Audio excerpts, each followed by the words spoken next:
award-winning movie. I was never your partner. I'm just your wife. And unforgettable top-rating TV programs and endorsements. Her voice, heard in multi-platinum records and iconic songs which continue to entertain and inspire. She is the star that is not just familiar to everyone, because for every Filipino family, she is a loving daughter, a doting mother, an ideal wife, a trusted friend. She is an icon that we all love and look up to. And today, a familiar face, a familiar voice. One of the country's biggest stars is coming back where she truly belongs. To her home, to ABS-CBN. The grandest reunion that we are all waiting for. The one, the only, the megastar. Sharon Cuneta is home.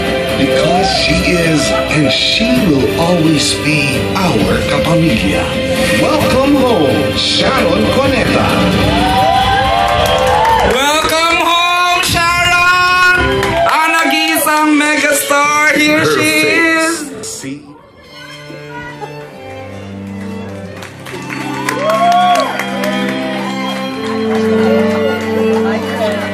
She's finally home, Kuya EJ! Yes! Our dear megastar, Sharon Cuneta. Flowers from our head of the entertainment direct, Lauren Diogi.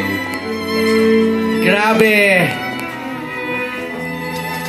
We're very happy that she's home! Yes, everyone's here. She will see familiar faces from the entertainment media na sumasalubong sa kanyang pagbabalik sa kanyang original na tahanan. Palakpakan naman natin the megastar!